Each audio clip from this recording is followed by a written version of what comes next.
জনাবে মুহাম্মদুর রাসূলুল্লাহ সাল্লাল্লাহু আলাইহি ওয়াসাল্লাম এই দুনিয়ার জমিনে আগমন করার অনেক দিন আগে ঈসা রূহুল্লাহ জমিন থেকে আসমানে উঠে যাওয়ার অনেক দিন পরে ইয়ামান দেশের নজরানে এক বাদশার জন্ম হলো।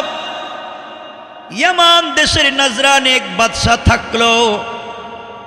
নজরানের ভিতরে ঘোষণা করে দিল, আমার দেশে কেউ কালিমার দাওয়াত দিতে পারবে না, আমার দেশে কেউ তাওহীদের দাওয়াত দিতে পারবে না, আমার দেশে কেউ রিসালাতের দাওয়াত দিতে পারবে না, আমার দেশে কেউ এক আল্লাহর কথা বলতে পারবে না। যেই ব্যক্তি আল্লাহর পক্ষে কথা বলবে, যেই ব্যক্তি তাওহীদ এবং রিসালাতের পক্ষে কথা বলবে, তার মৃত্যুদণ্ড কার্যকর করা হবে। এই ভয়ে কেউ তাওহীদের পক্ষে, রাসূলের পক্ষে কেউ পর্যন্ত কথা বলতে চায় না। এই নজরানের মানুষ, তাদের দেশে যেই বাদশা হানাফি মাযহাবের বড় ইমাম আল্লামা ইমাম আবু বকর জাসসাস রাহমাতুল্লাহি আলাইহি আহকামুল কোরআন লিল জাসসাসে এই বাদশার নাম দিয়েছেন ইউসুফ জু নওয়াজ।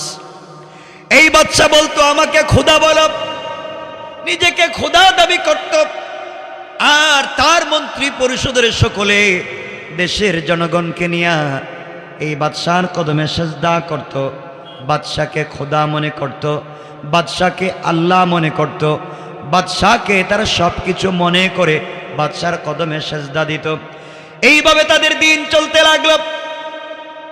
দেশের ভিতরে কেউ কালিমার কথা বলতে পারে না, তাওহীদের কথা বলতে পারে না, দ্বীনের কথা পর্যন্ত বলতে পারে না। যেই ব্যক্তি ইসলামের পক্ষে, যেই ব্যক্তি তাওহীদের পক্ষে, যেই ব্যক্তি রিসালাতের পক্ষে, যেই ব্যক্তি অন্যায়ের বিপক্ষে, সত্যের পক্ষে কথা বলে, তাকে নির্যাতন করে, নিপীড়ন করে হত্যা করা হয়।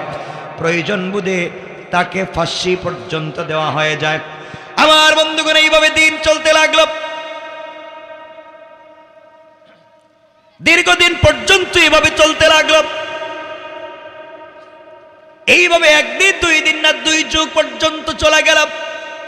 এক বাদশাহ ইসলাম বিদ্বেষী, তাওহীদ বিদ্বেষী, রাসূল বিদ্বেষী ইউসুফ জু নওয়াজ যখন ক্ষমতায় বসে গেল, জনগণের খবর রাখে না, রাষ্ট্রের কি হলো তার দেখবার প্রয়োজন নাই।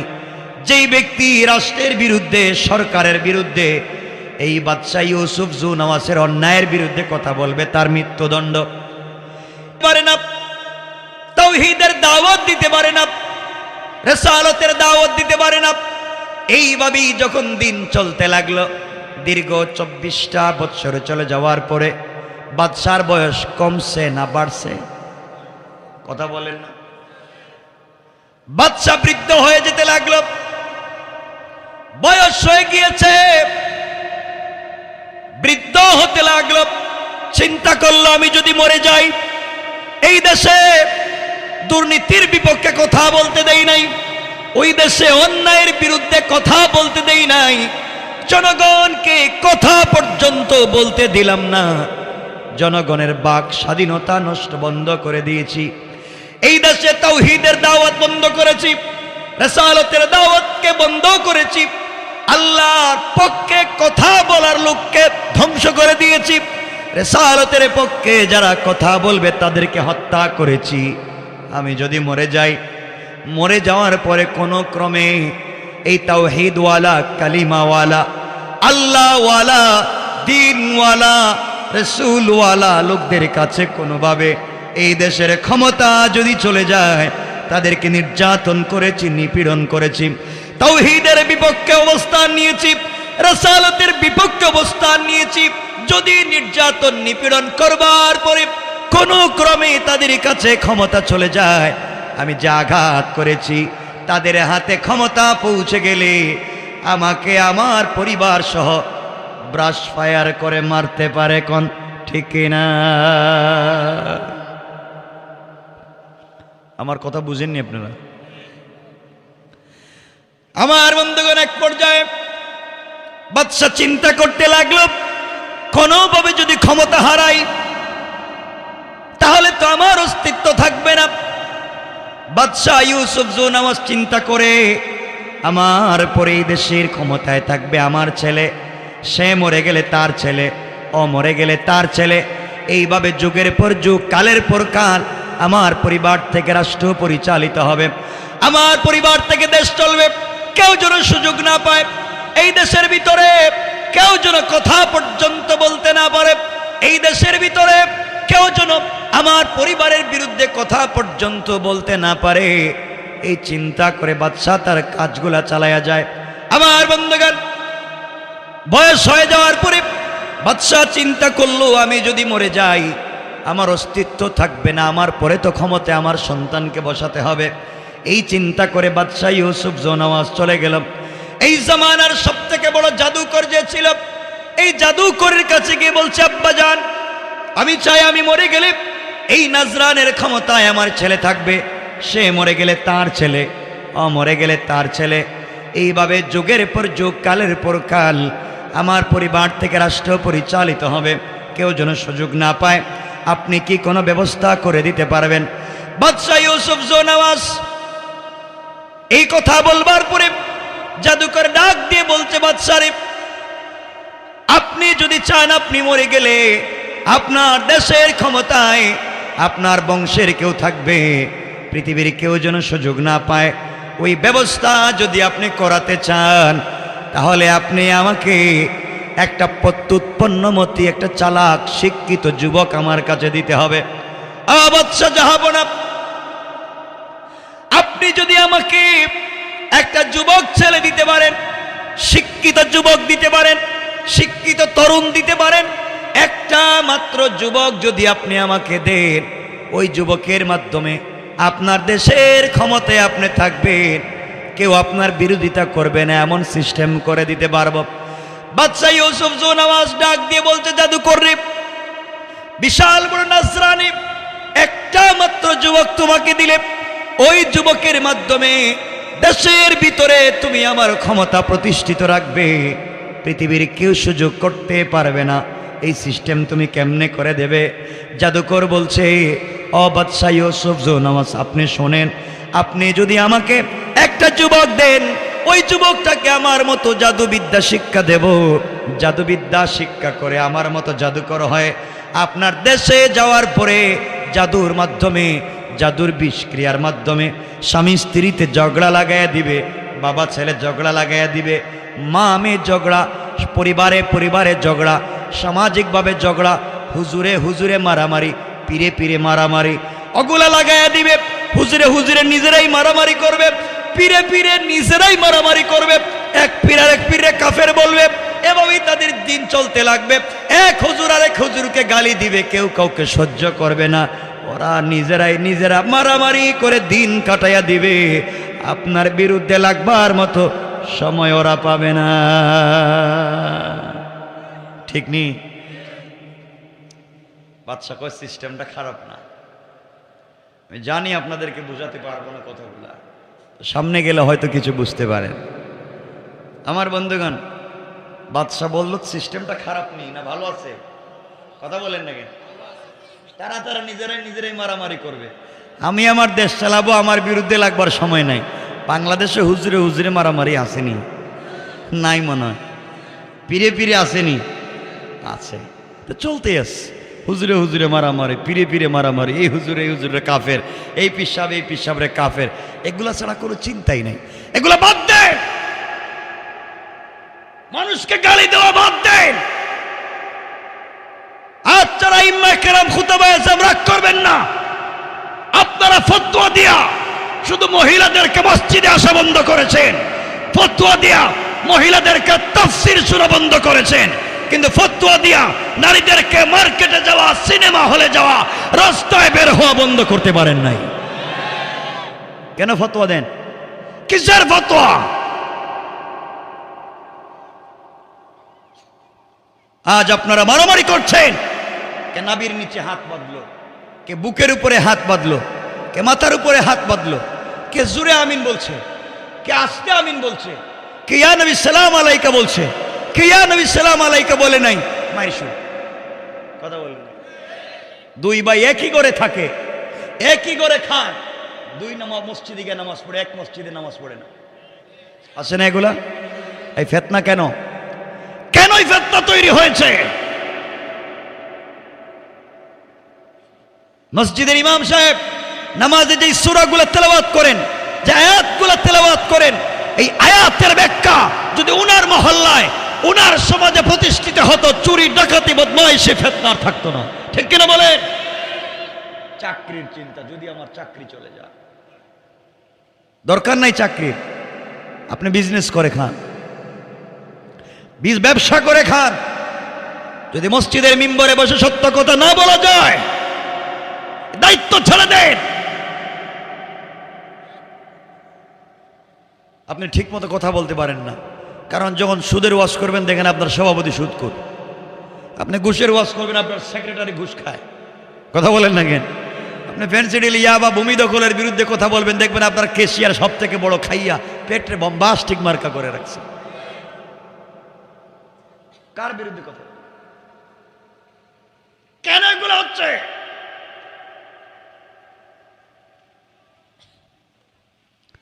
সমাজগুলোকে নষ্ট করা হয়েছে, সমাজের কোথাও দিন নাই। আজকে এটা পুঁজিবাদ সমাজ চলছে, গরিব গরিব হচ্ছে, ধনী আরো ধনী হচ্ছে, কেউ কারো সঙ্গে কথা বলতে পারে না, বাজারে সবকিছুর দাম বেশি। আর ছোট লোক যারা, ছোট ছোট মানুষ, তাদেরকে সম্মান দেওয়া হয় না। একটা কথা মনে রাখবেন, আপনি কোন ধর্মের মানুষ জানতে চাই না, আপনাকে আগে মানুষ হওয়া লাগবে, মানুষ। ঠিক কিনা বলেন? আগে মানুষ হন, এরপরে ধর্মের চিন্তা করেন। আপনি মুসলমানের নাম নিয়ে সুদ খান, ঘুষ খান, ফেন্সিডিল আবার ব্যবসা করেন, এই মুসলমানের দরকার নাই। আপনি নামাজ পড়ে শয়তানি করেন, কিয়ামতের দিন আল্লাহ বলবেন ফাওয়াইলুল লিল মুসাল্লিন, যা তোর নামাজ নিয়ে ভাগ, নামাজ নিয়ে ভাগ।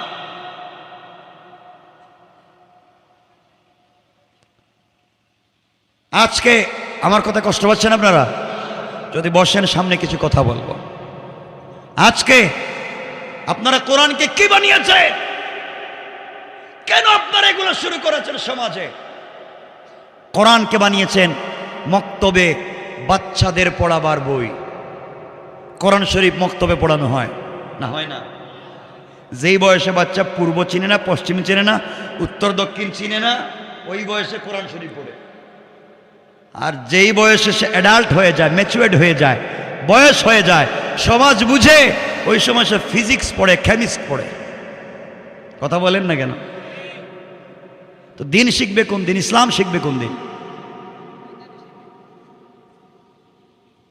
আজকে আপনারা কোরআনকে বানিয়েছেন মক্তবে বাচ্চাদের পড়াবার বই, কোরআনকে বানিয়েছেন জানাজার জিয়ারত করার বই, কোরআন শরীফকে বানিয়েছেন কেউ মরে গেলে তার বাড়িতে 10 জন মিলে খতম পড়ে 300 টাকা করে জনপ্রতি পাওয়ার বই, কোরআনকে বানিয়েছেন তাবিজ আর কবজ দেওয়ার বই। কথা বলেন না কেন? এগুলো কি? কোরআনকে বানিয়েছেন 30 পারা মুখস্থ করে তারাবি পড়াবার বই। কে বলেছে এগুলা? কোরআনে কারীমের 13 নম্বর পারা 14 নম্বর সূরা, সূরা ইব্রাহিমের প্রথম আয়াত আল্লাহ বলছেন আলিফ লাম রা, কিতাবুন আনজালনাহু ইলাইকা লিতুখরিজান নাসা মিনাজ জুলুমাতি ইলান নূর।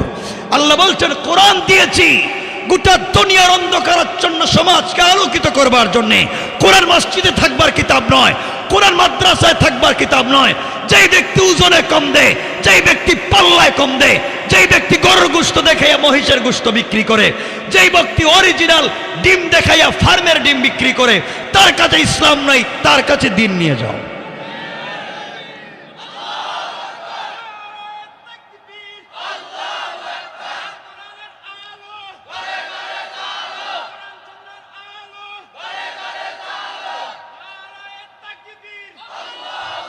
খবর নিয়ে দেখেন, বাজারে বহুত লোক 2 নম্বরই ব্যবসা করে।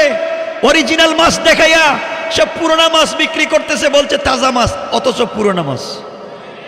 অরিজিনাল টাটকা সবজি দেখাইছে, পুরাতন সবজি বিক্রি করতেছে। একবারে ভালো কাপড় দেখায় 2 নম্বর কাপড় বিক্রি করতেছে। এগুলো নাই তো, ওর কাছে দিন নাই, ওর কাছে ইসলাম নাই। আপনি কোরআনকে মসজিদে রেখেছেন, কোরআন মসজিদের কিতাব নয়। হুদাল লিন্নাস ওয়া বাইয়িনাতিম মিনাল হুদা ওয়াল ফুরকান। কোরআন তো হিদায়াতের কিতাব, কোরআন তো সত্য মিথ্যাকে পার্থক্য করবে। যে মদ পান করে, যে ফেন্সিডিল ব্যবসা করে, তার কাছে কোরআন নিয়ে যান আর বলেন কোরআন বলছে মদ খাইলে কি শাস্তি, কোরআন বলছে মদ ছেড়ে দিলে কি লাভ। কথা বলেন। কোরআন মসজিদে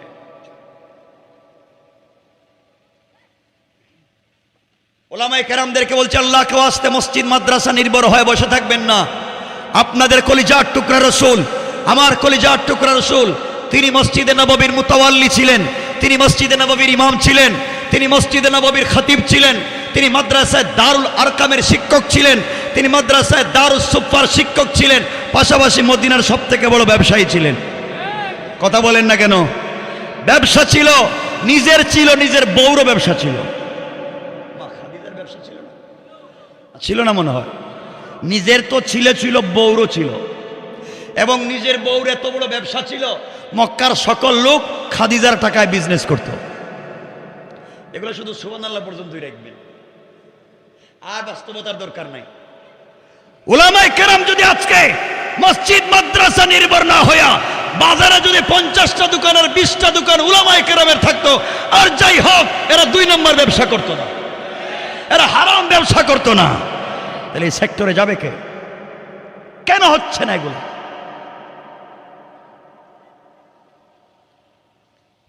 এজন্য মনে রাখবেন, আজকে কোরআনকে বুঝছেন না, কোরআনকে থিসিস করেন, কোরআনকে অ্যানালাইজ করেন, কোরআনকে গবেষণা করেন। আপনারা বলছেন কোরআনে কিচ্ছু নাই, কোরআনে পাইছেন শুধু বউরে কেমনে তালাক দিতে হয়, খালি বউরে তালাক দাও, আর কিচ্ছু কোরআনে নেই।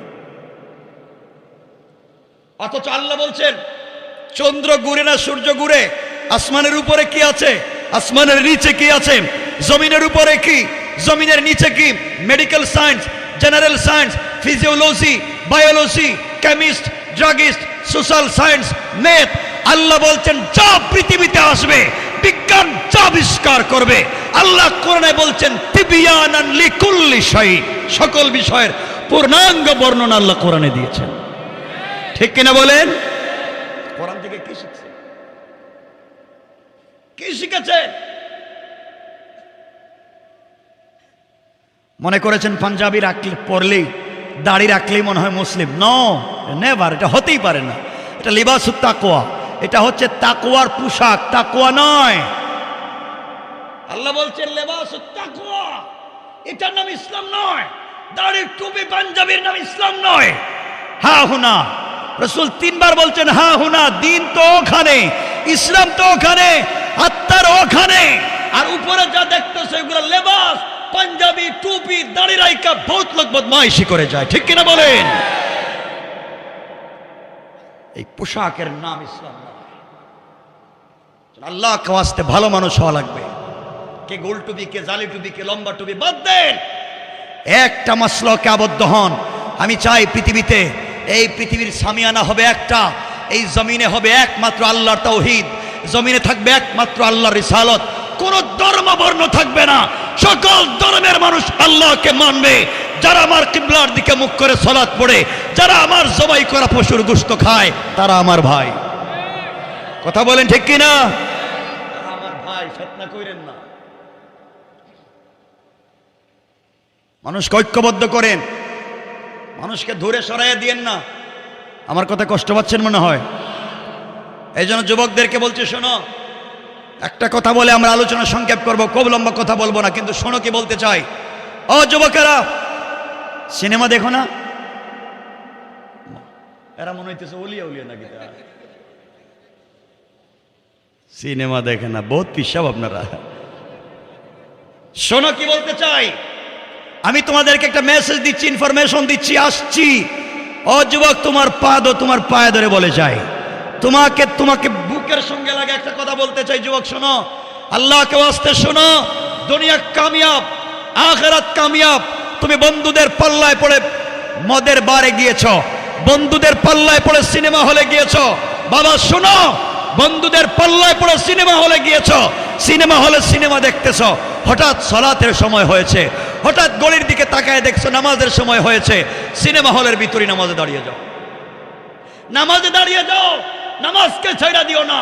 যেখানে সুযোগ পাও সালাতে দাঁড়াও। আল্লাহ বলছেন, ওই পাগল, তুই সিনেমা দেখতেছিস, হাইয়াল ফালাহ, আয় কল্যাণের দিকে।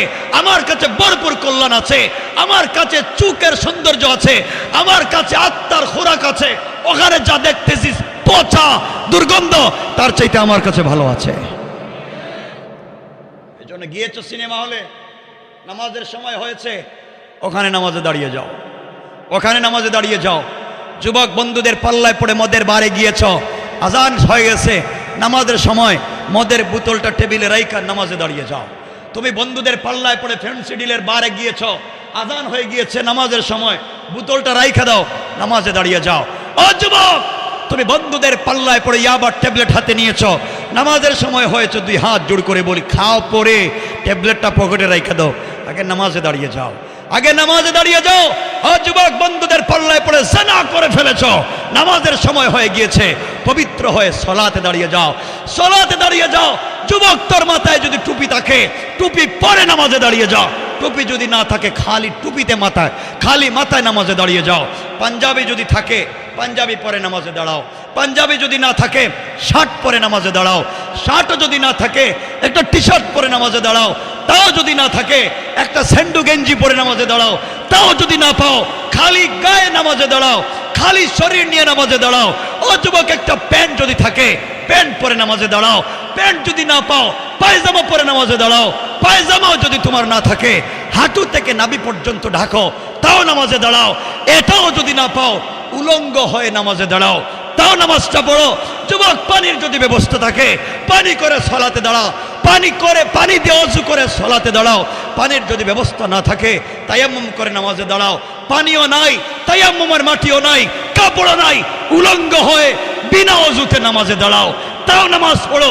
আল্লাহ বলছেন, ইন্না সলাতে তানহা আনিল ফাহশাই ওয়াল মুনকার। বিশ্বাস আছে এই সলাতই একদিন তোমাকে বাঁচাইয়া বাঁচাইয়া সকল ফিতনা থেকে আল্লাহ পর্যন্ত পৌঁছায় দিবে ইনশাআল্লাহ। যেখানেই থাকো রবকে ভুলে যেও না, যে কাজেই থাকো রবকে ভুলে যেও না, রবকে কাছে রাখো, নামাজটা পড়ো, জিন্দগিতে যা চাইবা সব তো পাইবা। কষ্ট হচ্ছে আমার কথায়? আল্লাহকে ওয়াস্তে অন্যায় কাজে আমরা যাব না, ফিতনা করব না, হারাম কাজে যাব না, সমাজকে বিনষ্ট করব না। আজকে আমরা বিভক্ত হয়ে বসে আছি, সমাজের ভিতরে দিন নাই, পরিবারের ভিতরে দিন নাই, কিচ্ছু নাই। আমার কথা শুনেন কি বলতে চাই। আজ থেকে 50 বছর আগে, এখন সুবর্ণচরে যত মসজিদ মাদ্রাসা আছে, আগে ছিল 50 বছর আগে ছিল ভাই, এত মসজিদ ছিল না, এত মাদ্রাসা ছিল না, এত আলেম ওলামা ছিল না। কিন্তু 50 বছর আগে সমাজে যেটা ছিল, সকলের ঘর থেকে সকালবেলা কোরআনের তেলাওয়াত শোনা যেত। বলেন না কথাটা? না ভুল বলেছি? আমাদের মা চাচিরা, আমাদের বোনেরা সকালে কোরআন তেলাওয়াত করতো। 50 বছর আগে যেটা ছিল, দুই যুবক বসে এখানে আড্ডা দিচ্ছে, তার মুরব্বী বাবা, না হয় বড় ভাই, না হয় এলাকার কেউ যাচ্ছে, দেখছে, আড্ডা ফালাইয়া রাস্তার থেকে দৌড় দিছে, সম্মান দিয়েছে। আজকে 50 বছর পরে মসজিদের অভাব নাই, মাদ্রাসার অভাব নাই, গ্রামে গ্রামে আলিম উলামার অভাব নাই, আলিমও বেশি, মসজিদও বেশি, মাদ্রাসাও বেশি। মনে হয় এখন চুরি কমছে, ডাকাতি কমছে, ফিতনার বদমাইশি কমছে না বাড়ছে? কেন এত হুজুর, এত আলিম, এত মসজিদ, এত মাদ্রাসা বাড়লো কেন? বাড়লো কেন? এখনকার যুবকরা তো এত খারাপ হয়েছে, নিজের শ্বশুরের কাছে গিয়া, শ্বশুরে জামাই, মেয়ের জামাই শ্বশুরে গিয়ে জিগা, খাব্বা আপনার কাছে সিগারেট আছে? কথা বলেন না কেন? সমাজ কোথায় গিয়ে নষ্ট হইল? সমাজে দিন নাই, এত আলেম, এত মসজিদ মাদ্রাসা, সমাজ ঠিক হচ্ছে না কেন? এর কারণ সব আছে মসজিদে, সব আছে মক্তবে, সব আছে মাদ্রাসায়, সব আছে খানকায়, সমাজে নাই। ঠিক কিনা বলেন? কিন্তু এগুলা থাকার দরকার নাই, সব থাকবে সমাজে। রাসূল পাক সাল্লাল্লাহু আলাইহি ওয়াসাল্লাম যা করেছেন সব করেছেন সমাজ বিনির্মাণের জন্য, সমাজকে প্রতিষ্ঠা করার জন্য, সমাজকে অন্যায় থেকে বাঁচাবার জন্য সারা জিন্দগি চেষ্টা করেছেন। আর আমরা এগুলাতে নাই। কথা বলেন না কেন? আল্লাহ আমাদেরকে হেফাজত করুক। সবাই বলেন না আমিন। কষ্ট হচ্ছে আপনাদের? আমার বন্ধুগণ, এখন সমাজকে কেমনে বিনির্মাণ করবেন? যুবক, তোমাকে বলছে শোনো, কাটাকাটি করে, মারামারি করে, পিটাপিটি করে, আগুন দিয়ে জ্বালাইয়া, সন্ত্রাসী করে, উগ্রবাদ চরমপন্থায় গিয়ে দিন প্রচার করা যায় না। দিন প্রচারের হিকমত তোমাকে জানতে হবে এবং দিন প্রচার করতে হবে। এই কথাই তোমাদেরকে আজকে বোঝাতে চাই। আমার মুসলমান বন্ধুগণ, গভীর মনোযোগ।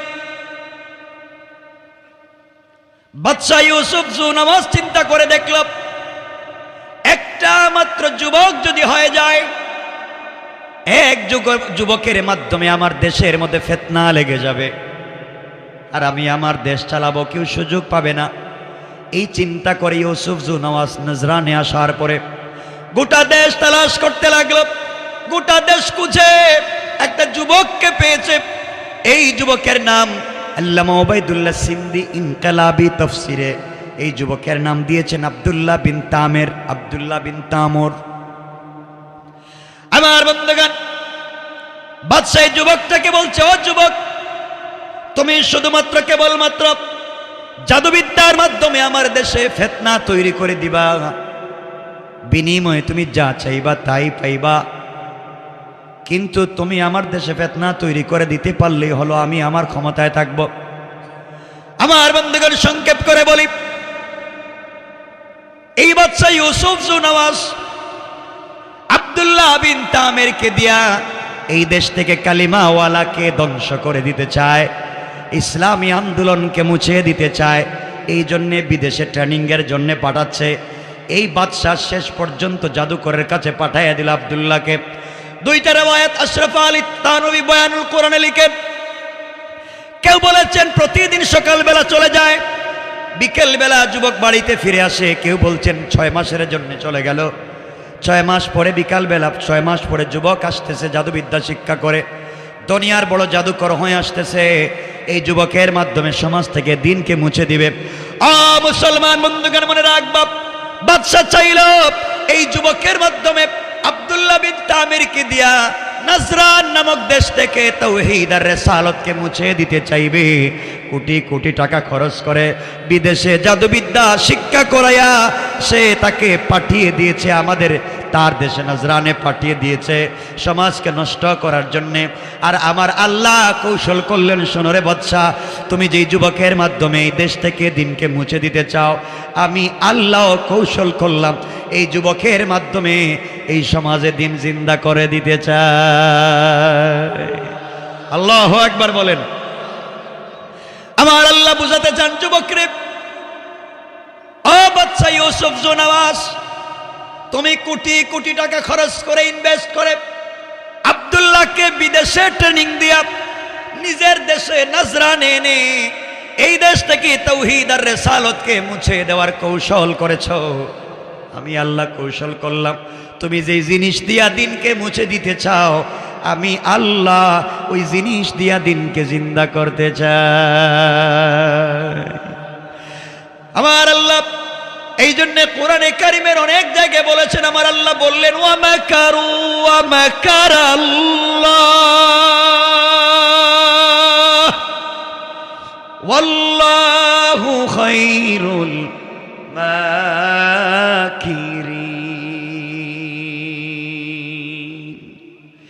আল্লাহ রাব্বুল ইজ্জত ওয়াল জালাল বললেন, দুনিয়ার মানুষ কৌশল করে মনে করে দিনকে মুছে দিতে চায়, ওরা জানে না আমি আল্লাহর কৌশল আরো বড়। ওরা যে জিনিসের মাধ্যমে দিন মুছে দিতে চায়, আমি আল্লাহ ওই জিনিস দিয়া দিনকে জিন্দা করতে চাই। কোন ঠিক কিনা? আমার বন্ধুগণ, গভীর মনোযোগ। এক পর্যায়ে আব্দুল্লাহ বিন তামের বড় জাদুকর হয়ে জাদুবিদ্যা শিক্ষা করে নজরানে ঢুকে গিয়েছে। উদ্দেশ্য কালিমাওয়ালাদেরকে এই দেশের ভিতরে রাখা নাকি বের করে দেওয়া? কথা বলেন। বের করে দিবে। এই দেশে আর কেউ তাওহীদের দাওয়াত দিবে না, এই দেশে কেউ রিসালাতের দাওয়াত দিবে না। এই জন্য দেশ থেকে বের করে দিতে চায়। নিয়ত করে জাদুবিদ্যা শিক্ষা করে যখন দেশের ভিতরে ঢুকেছে, আমার বন্ধুগণ, বাদশার দরবারে যাবে, রাস্তায় যাওয়ার পথে তাকাইয়া দেখে গাছের একটা গোড়ায় মাথায় পাগড়ি, মুখে সাদা দাড়ি একজন আল্লাহওয়ালা গাছের গোড়ায় বসে বসে সত্য ধর্ম কালিমার দাওয়াত দিয়ে যায়। আমার বন্ধুগণ, এক পর্যায়ে যুবক আব্দুল্লাহ এই মুরব্বীর কাছে এসে ডাক দিয়ে বলতেছে, বাবা আপনি বলেন তো গাছের গোড়ায় বসে বসে আপনি কি করে যাচ্ছেন? মুরব্বী ডাক দিয়ে বললেন, যুবক তোমাকে চিনতে পারলাম না, আমি গাছের গোড়ায় বসে বসে সত্য ধর্ম কালিমার দাওয়াত দিচ্ছি, আল্লাহর তাওহীদ এবং রিসালাতের দাওয়াত দিচ্ছি। আব্দুল্লাহ ডাক দিয়ে বলছে, মুরব্বী ও আঙ্কেল, আপনি কি জানেন না এই দেশের বাদশা নিষিদ্ধ করে দিয়েছে, এই দেশের বাদশা আইন করে নিষিদ্ধ করে দিয়েছে, এই দেশে কালিমার দাওয়াত চলবে না, এই দেশে তাওহীদ আর রিসালাত চলবে না, আপনি কেন দ্বীনের দাওয়াত দিচ্ছেন? আপনি কি জানেন আপনাদেরকে হত্যা করা হবে? আপনাদেরকে হত্যা করবার জন্যে, দেশ থেকে বের করে দেওয়ার জন্যে আমি জাদুবিদ্যা শিক্ষা করে এসেছি।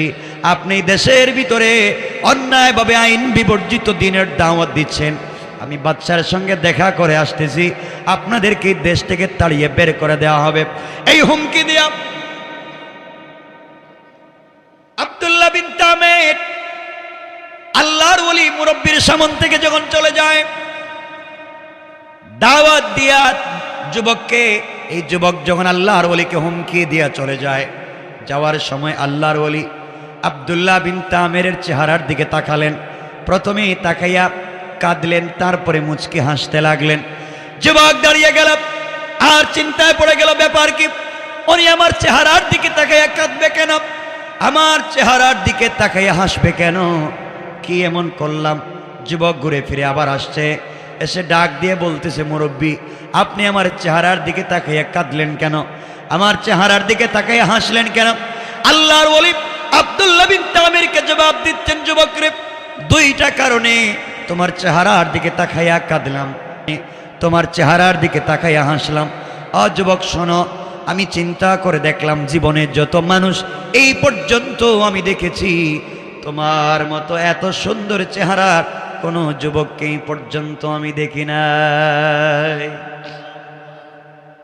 যুবক, আল্লাহ তাআলা তোমাকে এত সুন্দর করে তৈরি করেছেন, আমি তাকাইয়া দেখলাম তুমি যদি এই মুহূর্তে মরে যাও, তুমি যদি এই মুহূর্তে কবরে চলে যাও, তুমি যদি এই মুহূর্তে দুনিয়া থেকে বিদায় নিয়ে চলে যাও, তোমার সুন্দর চেহারা সুন্দর থাকবে না, সাপ বিচ্ছু তোমার চেহারাকে নষ্ট করে ফেলবে, কবরে গেলে তোমার অস্তিত্ব থাকবে না।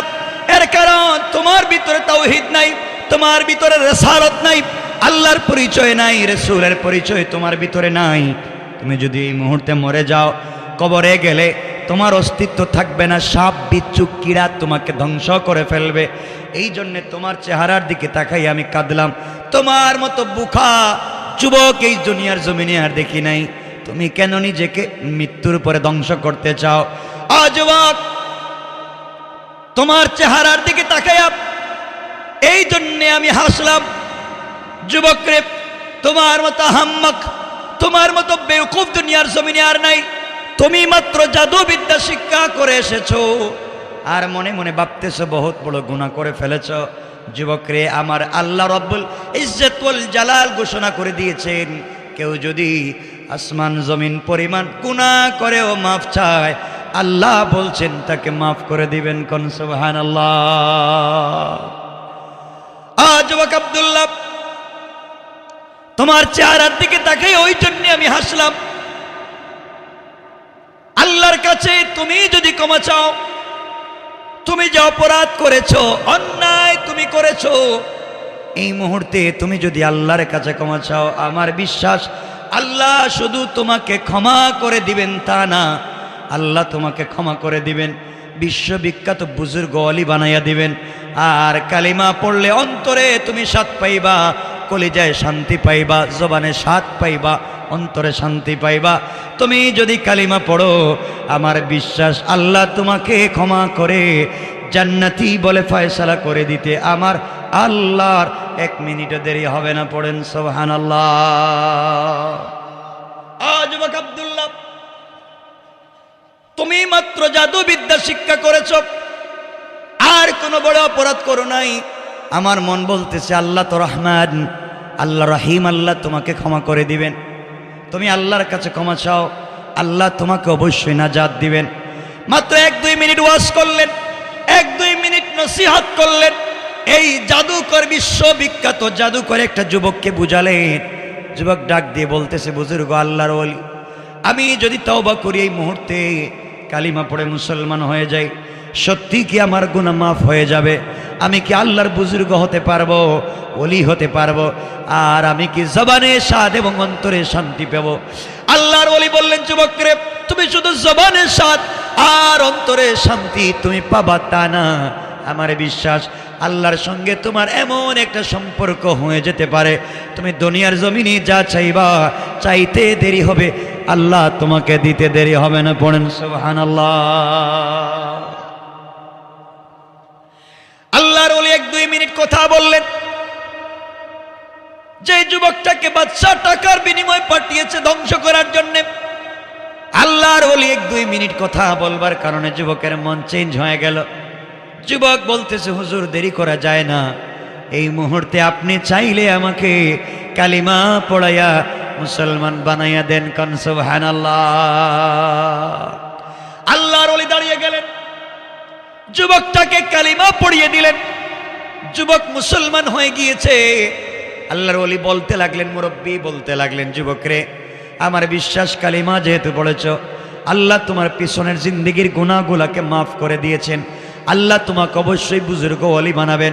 যুবক ডাক দিয়ে বলছে, হুজুর আপনি বললেন কালিমা পড়লে জবানে স্বাদ পাওয়া যায়, অন্তরে শান্তি পাওয়া যায়, আমি তো কালিমা পড়লাম কিন্তু স্বাদ তো পাই না। আল্লাহর ওলি বললেন, যুবক রে, তুমি কালিমা পড়েছো ঠিকই, কিন্তু কালিমার অর্ধেক পড়েছ, অর্ধেক বাকি আছে।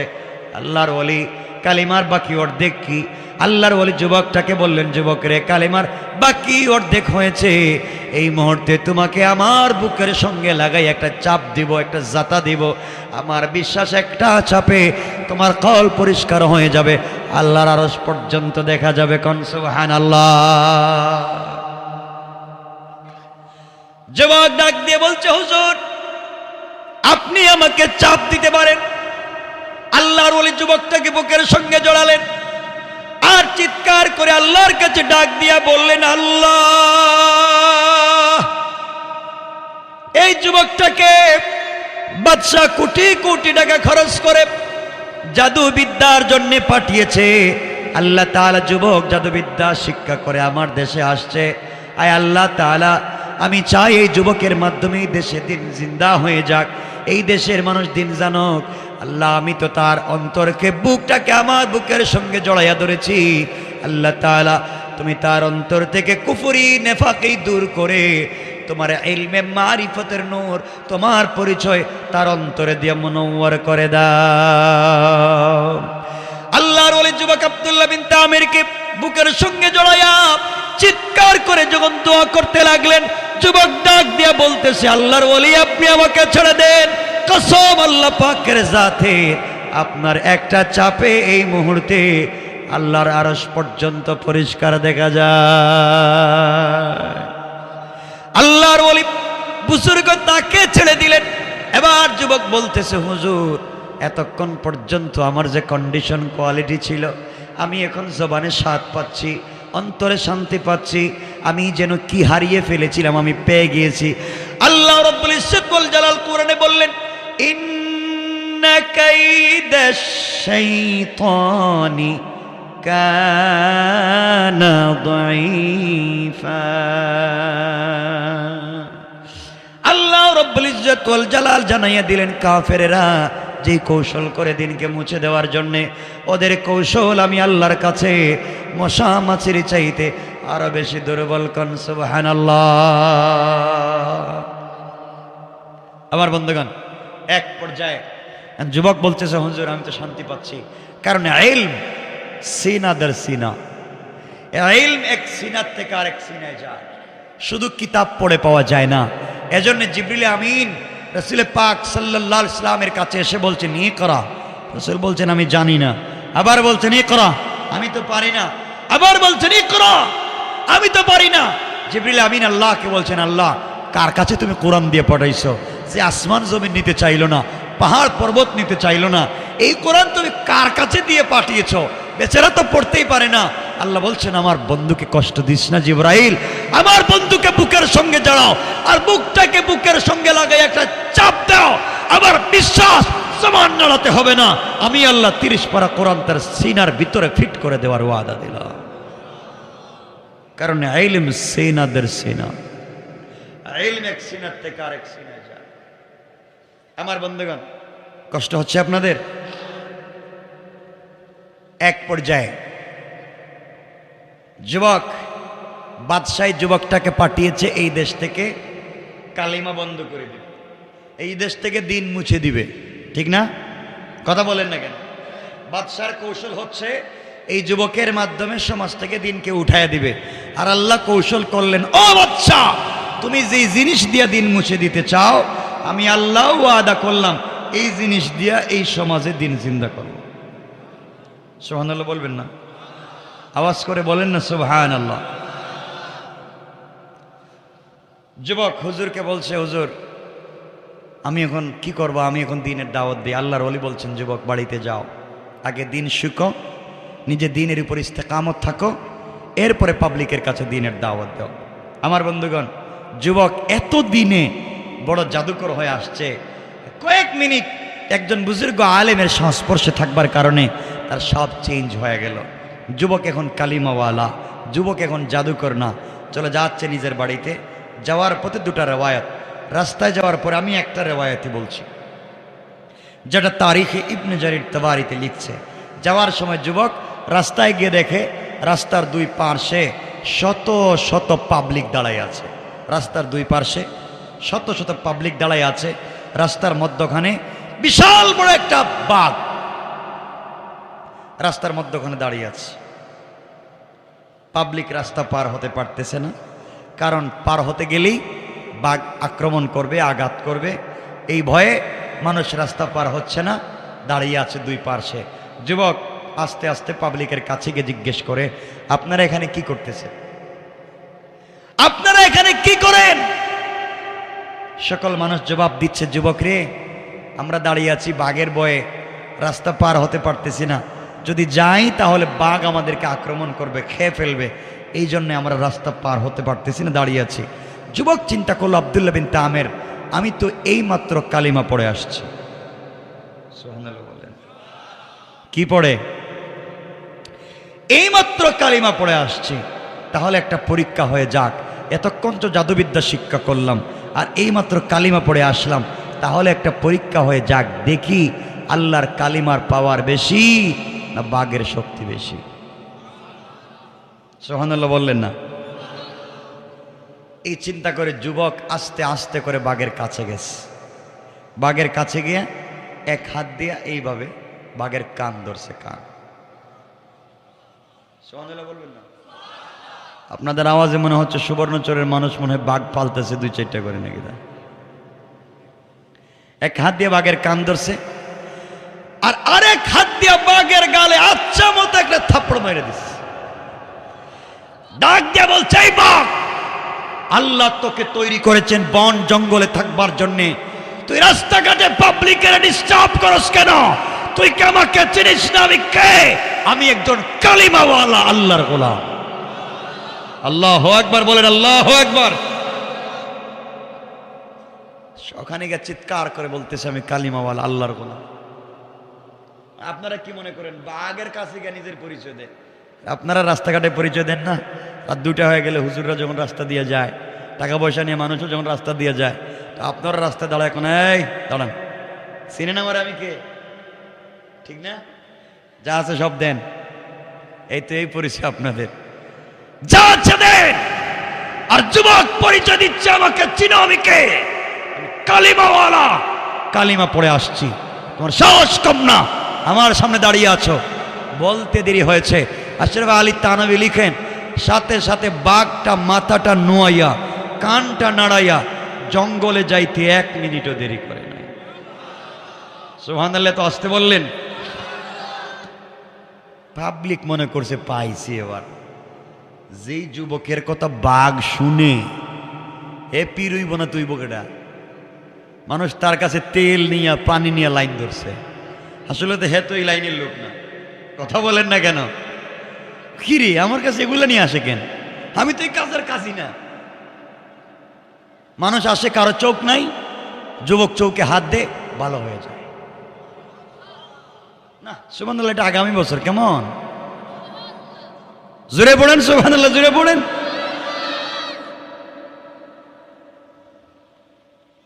আমার বন্ধুগণ, পাবলিক আসতে লাগলো, কারণ আল্লাহওয়ালা যদি ইমানের উপরে আপনি স্পিরিট নিয়ে থাকতে পারেন, পৃথিবীর কোনো সুপার পাওয়ার কোনো ক্ষমতা আপনাকে দাবাইয়া রাখতে পারবে না।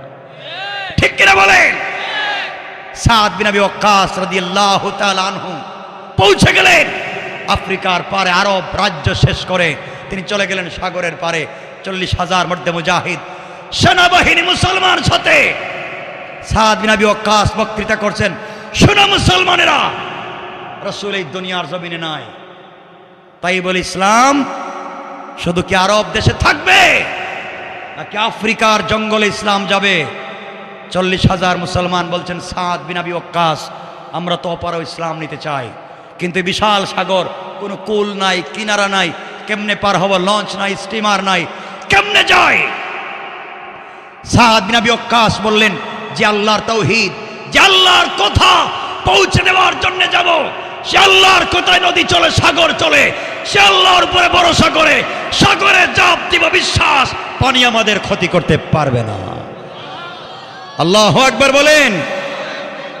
তাদের বিশ্বাস ছিল এমন, তাদের স্পিরিট ছিল এমন, দ্বীনের প্রতি শক্ত থাকা, অবিচল থাকা।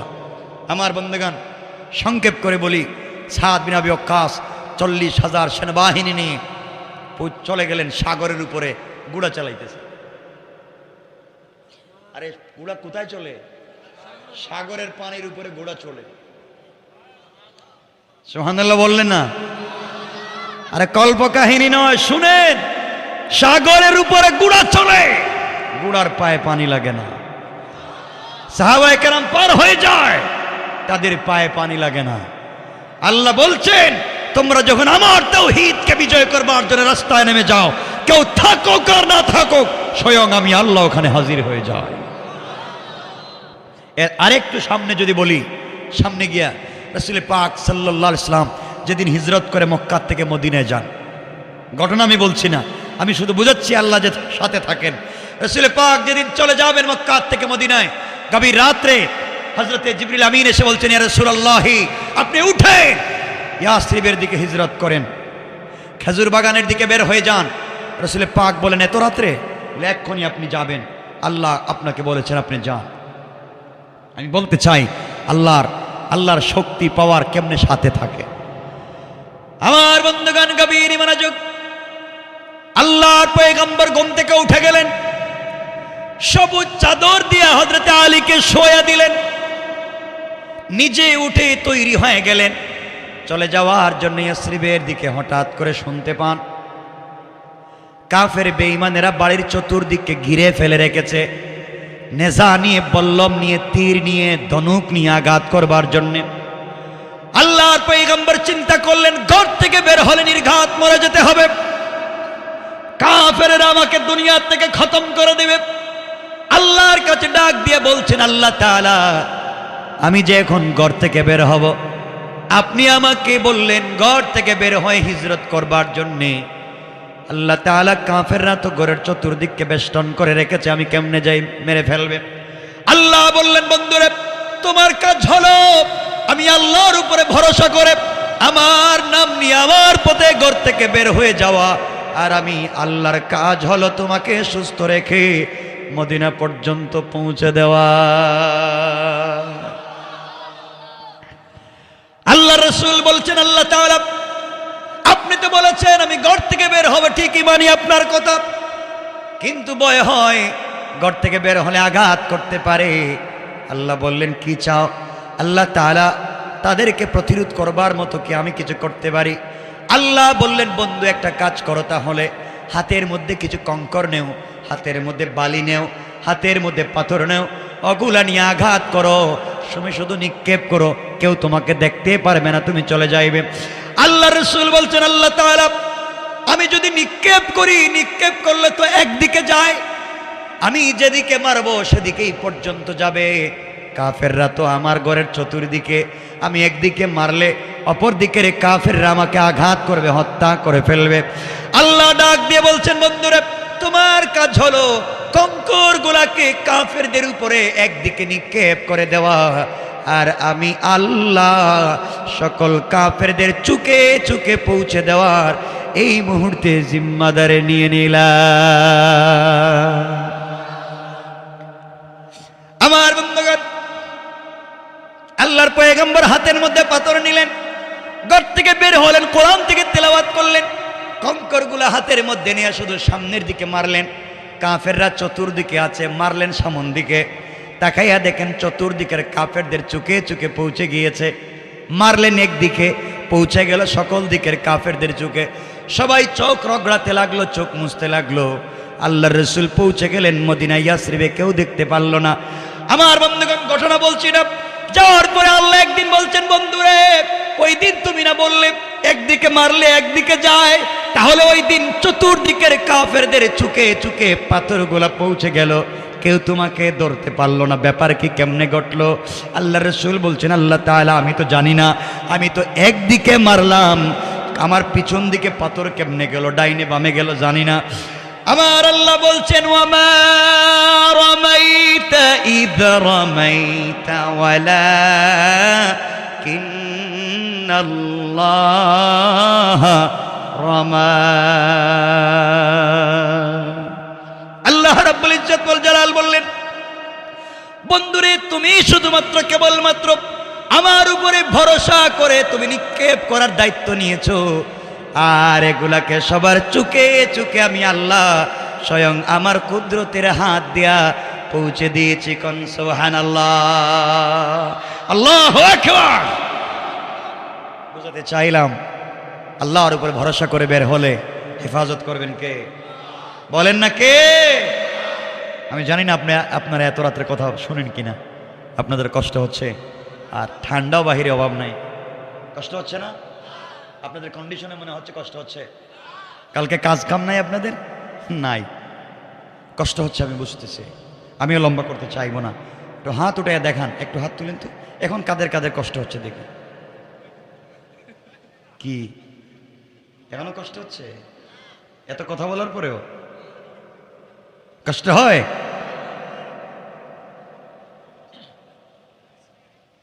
আমার বন্ধুগণ, 12টা হয়ে যাচ্ছে কাছাকাছি, খেলাফে সুন্নাহ 12টার পরে কথা বলা, তাও আমি কিছু বলছি, কিন্তু আপনারা বসে আছেন আলহামদুলিল্লাহ।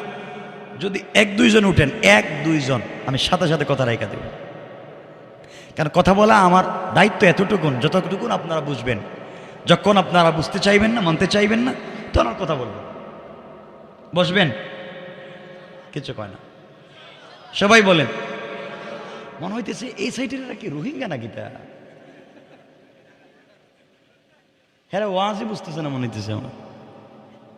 বসবেন তো ইনশাআল্লাহ? আওয়াজ করে বলেন, এই জবান দিয়েছেন কে? আমাদের উপরে যত বিপদ আসুক না কেন, সকল কাজে আমরা ভরসা করব কার উপরে? আওয়াজ করে বলেন, কার? আমাদের কেউ কিছু করতে পারবে না। তো বলতেছিলাম, লম্বা করব না, সাদ বিন আবি ওয়াক্কাস গুড়া দৌড়ে ওপারে চলে গেলেন। সাথীদেরকে বলছেন, কিও তোমাদের পা দেখি তো। সবাই পা দেখলেন, পায়ের নিচেও ভিজে নাই, গুড়ার পাও ভিজে নাই, সাগর পার হয়ে গিয়েছেন। একজন সাহাবী এসে বলছেন, সাদ আমাদের নেতা, কি এই যে আমার একটা বাটি ছিল, বাটি, পেয়ালা, প্লেট, গ্লাস, মানে একটা যে কোনো জিনিস, আমি পানি পান করি, আমি এটা দিয়ে ওযু করি, রাত্র হয়ে গেলে আমার মাথার নিচে রেখে ঘুমাই। দুনিয়ায় সম্পত্তি বলতে আমার কিছু নাই, ওই একটা প্লেট অথবা একটা গ্লাস অথবা একটা জগ অথবা একটা পেয়ালা, একটাই, এটা দিয়ে আমি পানি পান করি, রাত্র হয়ে গেলে মাথার নিচে দিয়ে ঘুমাই, আমি এই পানি দিয়ে ওযু করি। আমার এটা তো সাগরে বাসায় নিয়ে গেছে, পাইতেছি না বুঝে।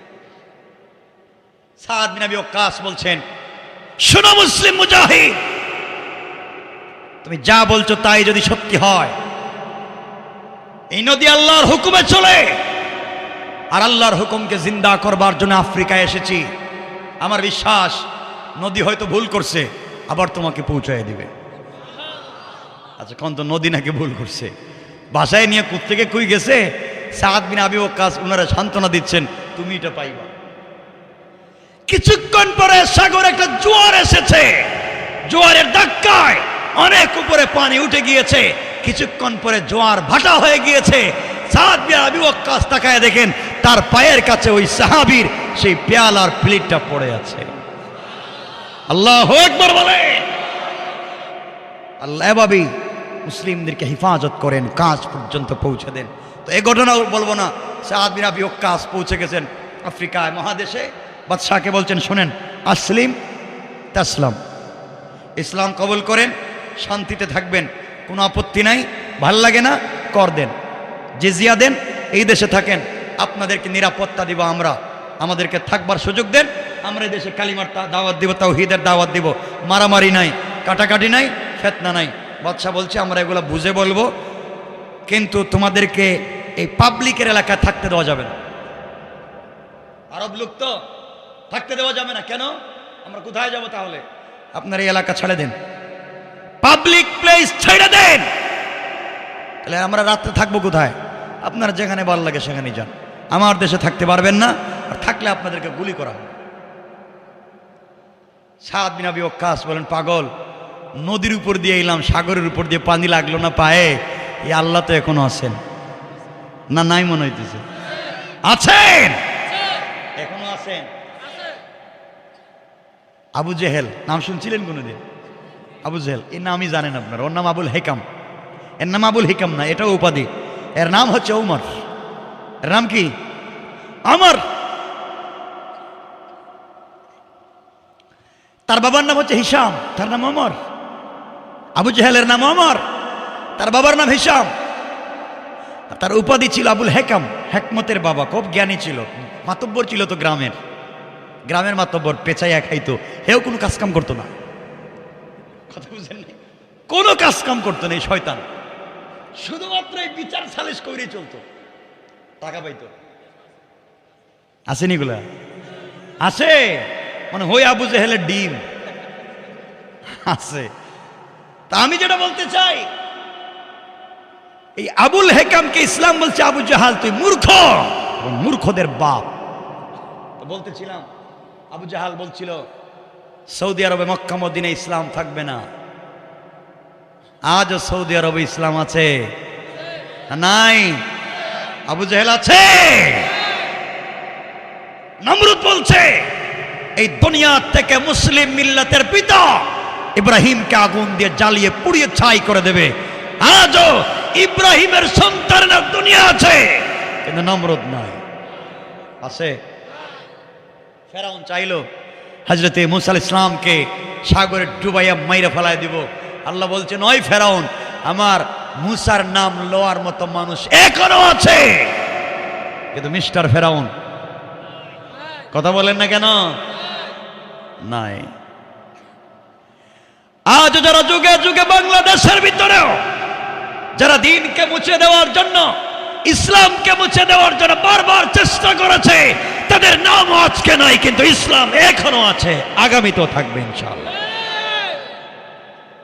এজন্য ওই জায়গায় আমরা হাত দেব না ইনশাআল্লাহ, ইসলামের বিরুদ্ধে আমরা কাজ করব না ইনশাআল্লাহ। বলেন না ইনশাআল্লাহ? আমার বন্ধুগণ, ঘটনা বলছি না, সাদ বিন আবি ওয়াক্কাস চলে গেলেন আফ্রিকার জঙ্গলে। সাথীদেরকে বলেন, যা বাদ দেন, পাবলিক থাকতে দেয় নাই, জঙ্গলে যাই। সাথীরা বলছেন, আপনি আমাদের কিনে জঙ্গলে যাইবেন?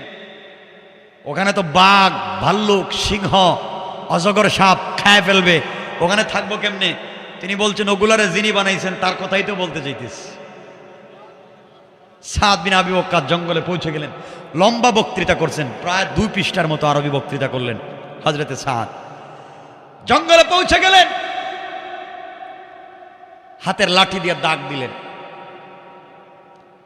জঙ্গলের ভিতরে, আফ্রিকার জঙ্গল, দাগ দিয়া দাগের ভিতরে সবাই নিয়ে ঢুকছেন। ঢুকে তিনি বলতেছেন জঙ্গলকে লক্ষ্য করে, জঙ্গলের হিংস্র প্রাণী, এ জঙ্গলের হিংস্র প্রাণী শোনো, নাহনু আসহাব রাসূলিল্লাহ সাল্লাল্লাহু আলাইহি ওয়াসাল্লাম, আমরা রাসূলের সাথী বন্ধু। আমরা এদেশে এসেছি তাওহীদের দাওয়াত দিতে, রিসালাতের দাওয়াত দিতে। আমাদেরকে পাবলিক দেশে থাকতে দেয় নাই, আমরা জঙ্গলে আসছি। শোনো, এখানে সাপ, অজগর, ভাল্লুক, সিংহ, বাঘ যারা আছো, তোমাদেরকে 24 ঘন্টার সময় দেওয়া হলো, এই জঙ্গল ছেড়ে অন্য জায়গায় চলে যাও। আল্লাহু আকবার বললেন না? আফ্রিকার মানুষ কয় আমরা জীবনে কত পাগল দেখছি, এমন পাগল তোর দেখিনি। পাগলের তো একটা কোয়ালিটি থাকা দরকার। জঙ্গলে গিয়া বাঘের সামনে বাস করে, ওরা হাসতেছে। হযরতে সাদ বিন আবি ওয়াক্কাস তরবারি খুললেন আর বলেন, দেখো আমার তরবারি। 24 ঘন্টার ভিতরে যদি জঙ্গল খালি করে না দেও, তোমাদের যাকে যেখানে পাওয়া যাবে তরবারি দিয়ে খতম করা হবে। 24 ঘন্টার আলটিমেটাম দিয়া বক্তৃতা শেষ করেছেন। 2-3 মিনিট পরে দেখা যায় বাঘের রাস্তায় বাঘ, সিংহর রাস্তায় সিংহ, অজগরের রাস্তায় অজগর, যার যার ডিম বাচ্চা মুখে নিয়া 24 ঘন্টা নয় 9 ঘন্টার ভিতরে জঙ্গল খালি করে চলে গিয়েছে। আল্লাহু আকবার বলেন। এটার নামই তো দিন। আল্লাহর প্রতি ভরসা, আল্লাহর প্রতি বিশ্বাস। আফ্রিকার পাবলিক দেখলো খাইছে। এবার জঙ্গল থেকে বাঘ ভাল্লুক যাইতেছে, আমরাও মনে বাঁচতে পারতাম না। সকালে এসে স্যার কোনো মারার দরকার নাই, আপনি যা চাইবেন তাই করতে রাজি। আল্লাহু আকবার বলবেন না? দিন এভাবেই পৌঁছে যায়, এভাবেই পৌঁছে যায়। তো বলতেছিলাম এই আব্দুল্লাহ এভাবেই আল্লাহর পরিচয় দিয়েছে বাঘের সামনে। এখন বাড়িতে গেছে, পাবলিক তেল নিয়ে যায়, পানি নিয়ে যায়। আব্দুল্লাহকে এই কাজের কাজই তো আমি না। যদি মানুষ তেল নিয়ে পানি নিয়ে আসে, ল্যাংরা লুলা দেড় বেটারি, হাত নাই পাও নাই চোখ নাই, দেখে না, যে যে সমস্যা নিয়ে আসে হাত দিলেই ভালো হয়ে যায়। বাবা একটু সুবহানাল্লাহ কম। যুবক চিন্তা করল, না না না, এভাবে যদি মানুষ আসে তাহলে তো সবাই শুধু তেল পানি নিয়ে ব্যস্ত। আমার কাজ তো দিন জিন্দা করা। বাদশাহ আমার টাকা দিয়ে জাদুবিদ্যা শিখাইছে, আর আমি এখন টার্গেট করলাম যেই সংসদ থেকে আইন করে এই দেশ থেকে ইসলাম মুছে দেওয়ার চেষ্টা করার জন্য আমাকে জাদুবিদ্যা শিক্ষা করতে দিল, আমি এই সংসদ পর্যন্ত কালিমা পৌঁছাইয়ে দেব। আল্লাহু আকবার বলেন। দেখেন কেমনে দিন পৌঁছে যায়। আমার বন্ধুগণ, যুবকের এই কথা গোটা দেশে ছড়িয়ে পড়ল। আমাদের দেশের ভিতরে একটা যুবক আছে, তার কাছে গেলে সকল সমস্যার সমাধান হয়ে যায়। এমন সময় বাদশাহ ইউসুফ জুনাওয়াসের অর্থমন্ত্রী যিনি ছিলেন, তার চোখ ছিল অন্ধ, কানা ছিলেন, কিন্তু জ্ঞানী থাকবার কারণে, মেধা থাকবার কারণে বাদশাহ তাকে মন্ত্রণালয়ে জায়গা দিলেন। তিনি যখন জানতে পারলেন আমাদের দেশে একটা যুবক আছে, যেই যুবক চোখ ভালো করে দিতে পারে, মন্ত্রী সাহেব উপঢৌকন নিয়ে, হাদিয়া নিয়ে, তোহফা নিয়ে, অনেক টাকা পয়সা নিয়ে আব্দুল্লাহ বিন তামেরের বাড়িতে হাজির হয়ে গেলেন। আর ডেকে বললেন, যুবক তোমাকে চিনি না, শুনেছি তুমি নাকি চোখ ভালো করে দাও। আব্দুল্লাহ তো তাকায় দেখতেছে, অর্থমন্ত্রীরে তো আমি চিনি, কেন আসছেন আমার বাড়িতে? বাবা তুমি নাকি মানুষের চোখ দিতে পারো, আমার জীবনে চোখে তো কিছুই দেখতে পাই না, তুমি যদি আমার চোখটা ফিরিয়ে দাও, বিনিময়ে যে হাদিয়া তোহফা আনছি সব তোমার। আব্দুল্লাহ ডেকে বলছে, মন্ত্রী সাহেব চোখ তো আমি ফিরিয়ে দিতে পারি না, চোখের আলো ফিরিয়ে দিতে পারেন আমার আল্লাহ। মন্ত্রী আশ্চর্য হয়ে গেল, আর ডাক দিয়া বললেন, যুবক রে, ও যুবক তুমি বলো আমাদের রবকে, আমাদের আল্লাহকে, আমাদের খোদা তো ইউসুফ জুনাওয়াস, তুমি আবার কোন রবের কথা বলো? আব্দুল্লাহ বলতেছে, ইউসুফ জুনাওয়াস খোদা নয়, ইউসুফ জুনাওয়াস আস্তা বেহুদা। কথা কন নাকি? ইউসুফ জুনাওয়াস যদি খোদা হবে, ইউসুফ জুনাওয়াস যদি খোদা হবে, তাহলে দেশের এই অবস্থা কেন? আমি ইউসুফ জুনাওয়াসকে মানি না। মন্ত্রী ডাক দিয়ে বলছেন, ও যুবক, আমরা একটা যুবক যার নাম আব্দুল্লাহ, জাদুবিদ্যার জন্য কয়েক হাজার কোটি টাকা দিয়ে তাকে পাঠিয়েছি, ওই যুবক আসলে তোমাদেরকে সাইজ করবে। আব্দুল্লাহ বলতেছে, যেই যুবককে টাকা দিয়ে পাঠাইছেন এই যুবক আমি আব্দুল্লাহ। আল্লাহু আকবার। মন্ত্রী গো, তুমি এই যুবক, তাহলে একটা কার পিছনে টাকা খরচ করলাম? এত বড় জাদুকর হইছ, যেমন চোখ ভালো করে দো, এটা তো জানলাম না। আব্দুল্লাহ বলতেছে, মন্ত্রী রে, তোমাদের টাকা খরচ করে জাদুবিদ্যা শিক্ষা করেছি, এতে সন্দেহ নাই, কিন্তু জাদুবিদ্যা শিক্ষা করে আসার পথে আমার আল্লাহ আমাকে জাদু করে কালিমা পড়াইয়া মুসলমান বানাইয়া মন্ত্রী তোমার সামনে দাঁড় করাইয়া বলতেছে, মন্ত্রী রে খবরদার কালিমা পড়ো, নাইলে খবর আছে। মন্ত্রী কো শেষ পর্যন্ত আমারে কালিমার দাওয়াত। এই জন্য আমার আল্লাহ বলছেন, ওয়া মাকারু ওয়া মাকারাল্লাহ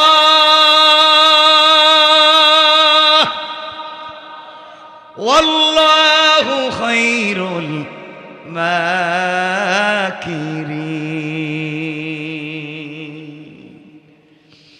আল্লাহ রাব্বুল ইজ্জত ওয়াল জালাল বললেন, তোমরা কিসের কৌশল করো?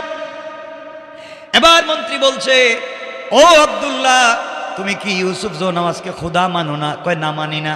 ইউসুফ জো নামাজ যদি খোদা হবে তাহলে দেশ রক্ষার জন্য আমারে জাদুবিদ্যার জন্য পাঠাইছে কেন? নিজে কেন নিজের দেশ রক্ষা করতে পারে না? আর ইউসুফ জো নামাজ যদি খোদা হবে, তার নাকের সেন্টার ঠিক নাই, পাওয়ারের লাইনের মতো ফাড়া ফাড়া, দাঁত বের হয়ে যায়, টুট মোটা, নিজের চেহারা কালো, নিজে এত কালো হইয়া দুনিয়া এত সুন্দর করে বানাইছে, নিজেরে ঠিক মতো বানাতে পারে না। ওটা খোদা নয়, এটা হলো এই সমাজের শয়তান। মন্ত্রী দেখতেছে তো সব উল্টো হয়ে গেছে, টাকা দিলাম, পয়সা দিলাম, এখন দেখতেছি উল্টা আমাদেরকে ওয়াজ করতেছে। মন্ত্রীকে, আব্দুল্লাহ তাইলে কি করতে হবে বাবা কত? স্যার আপনি আসছেন এত কষ্ট করে হাদিয়া নিয়া, চোখ তো পাইতে চান, চোখ এমনি এমনি পাওয়া যায় না, চোখ পাইতে হইলে কালিমা পড়া লাগে। সুবহানাল্লাহ বললেন না? আব্দুল্লাহর কাজ হলো, তোমরাই আইন কইরা কালিমা বন্ধ করছো, এবং তোমারে কালিমা পড়িয়া ছাড়ো। মন্ত্রী সাহেব, চোখ পাইতে হলে কালিমা পড়া লাগবে, নাইলে চোখ পাওয়া যাবে না। মন্ত্রী চিন্তা করলো, এখন যদি কালিমা পড়ি আর চোখ পাই, আর চোখ পাওয়ার পরে কালিমা ছেড়ে দিন, নিয়ত ভালো, কথা বলেন না কেন? কত বড় শয়তান চিন্তা করতেছে, যদি চোখ ছাড়া তো কাজ হবে না, তাহলে যদি বললাম কালিমা পড়ি, কালিমা পড়লাম, এরপরে যদি চোখ পাই, তো চোখ পাওয়ার পরে কালিমা ছেড়ে দিন, সমস্যা কি? এমন পলিটিক্স আমাদের আসেনি? নির্বাচনের আগে দেখবেন ওয়াদা দেয়, আমি যদি মন্ত্রী হতে পারি, এমপি হতে পারি, চেয়ারম্যান হতে পারি, আপনাদের সব ভালো বড় রাস্তা ভাঙ্গে একবারে গর্ত বানিয়ে দেব। দিছে সব ভাঙ্গে বানিয়ে, সব গর্ত বানিয়ে। নির্বাচিত হওয়ার পরে মাইক্রোস্কোপ লাগাইয়া, লেন্স লাগাইয়া, সার্কিট ক্যামেরা ফিট করে ফেরে আর খুঁজে পাওয়া যায় না। কথা বলেন না কেন? ঠিক করে বলেন।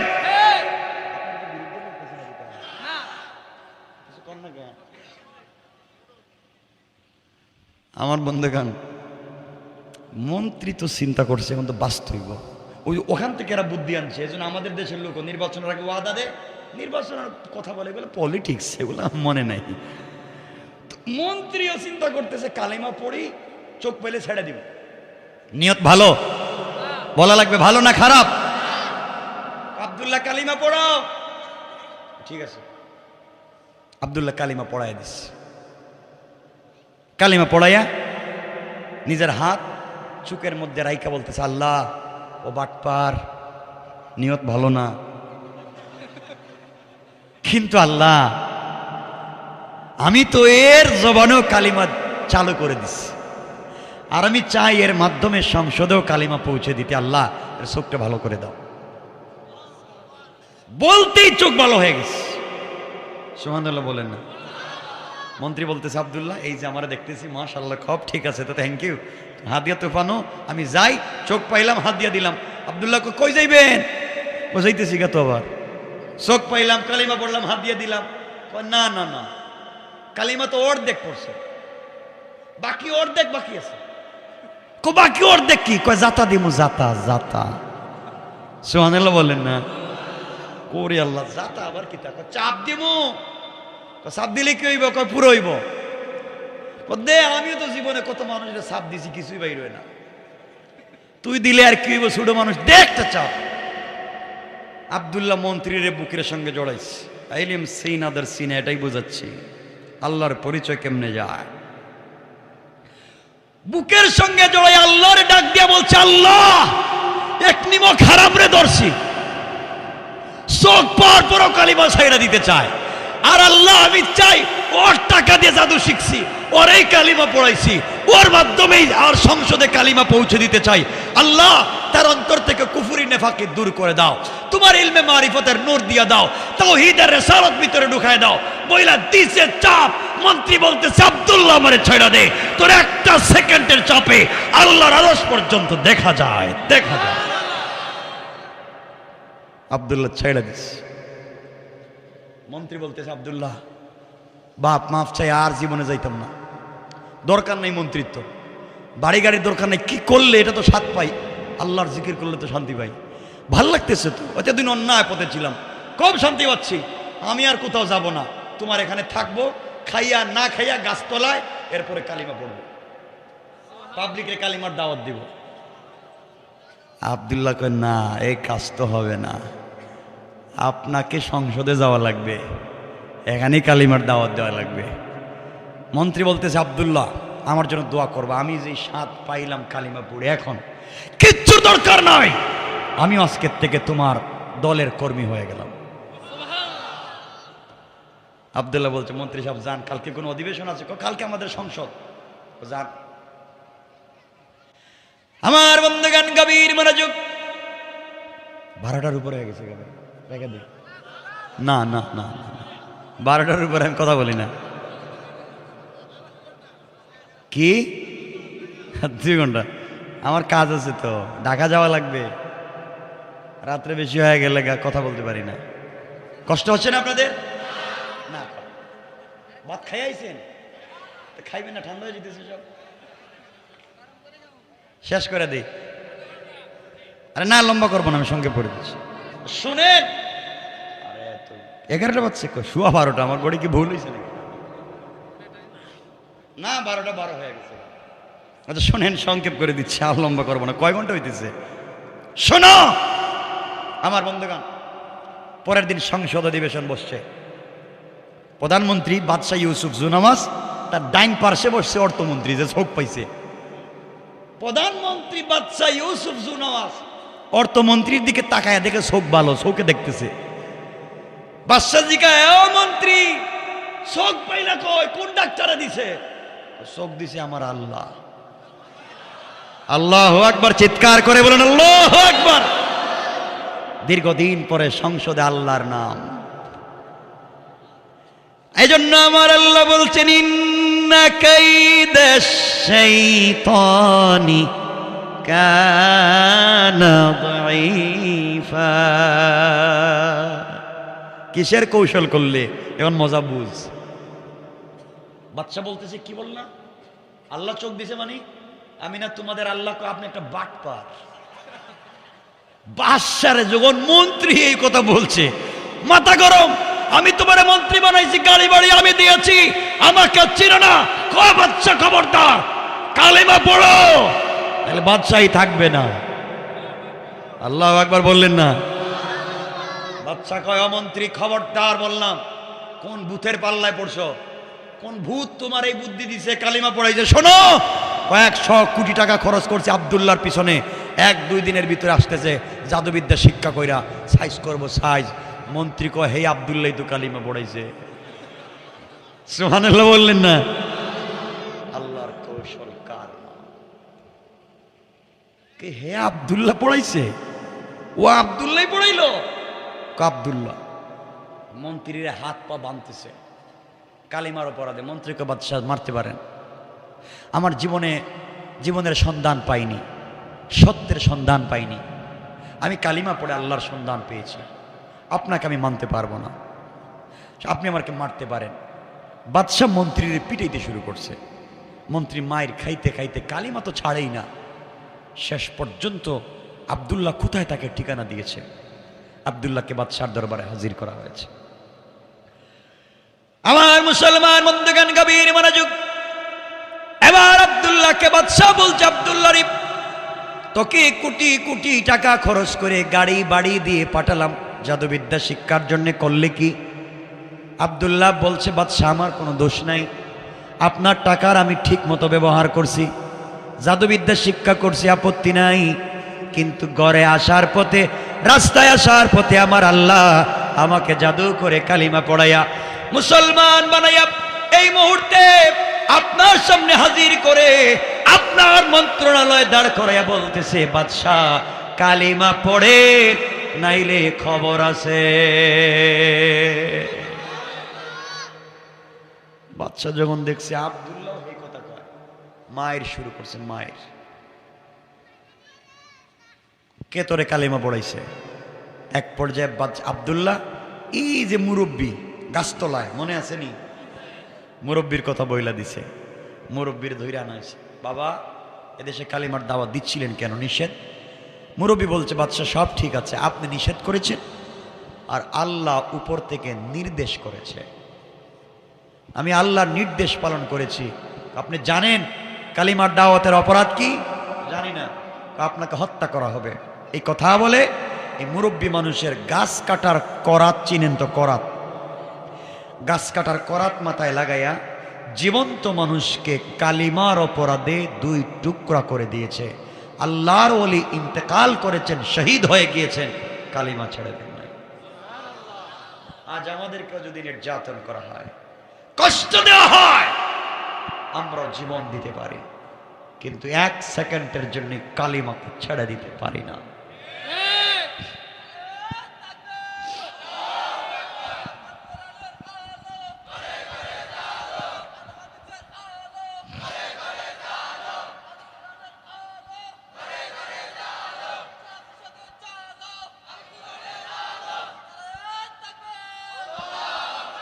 আমার বন্ধুগণ, এক পর্যায়ে সবাই শেষ, মন্ত্রীরও মাইরা ফেলাই দিছে, মুরব্বীরও মাইরা ফেলাই দিছে, আছে শুধু আব্দুল্লাহ। আমার বন্ধুগণ এবার আব্দুল্লাহকে বাচ্চা ডাক দিয়া বলছে, আব্দুল্লাহ রে, তুমি যদি এই মুহূর্তে কালিমা ছেড়ে দাও তাহলে আমার দেশের অর্ধেকের মালিক তোমাকে বানাইয়া দিব, নাজরান তোমার নামে অর্ধেক লিখে দিব। কালিমা ছেড়ে দিলে আমার একমাত্র মেয়েকে তোমার কাছে বিয়ে দিব, তুমি আমার মেয়ের জামাই, পুরা দেশের মালিক তুমি হয়ে যাবে, কালিমা ছেড়ে দাও। আব্দুল্লাহ গর্জন দিয়ে দাঁড়িয়ে গিয়েছে আর বলছে, আব্দুল বাদশাহ শোনো, আপনি যদি আসমানের চন্দ্র সূর্যকে আমার এক হাতে উঠাইয়া দেন আর গোটা দুনিয়া রেজিস্ট্রি করে আমার আর এক হাতে উঠাইয়া দেন, জান্নাত থেকে হুর এনে আমাকে বিয়ে দিতে চান, আল্লাহ পাকের জাতের কসম করে বলছি, আমি কালিমা পড়ে যেই শান্তি পেয়েছি সবকিছু লাত্তি দিয়ে ফেলে দিতে পারি, 1 সেকেন্ডের জন্য আল্লাহকে ভুলে যেতে পারি না।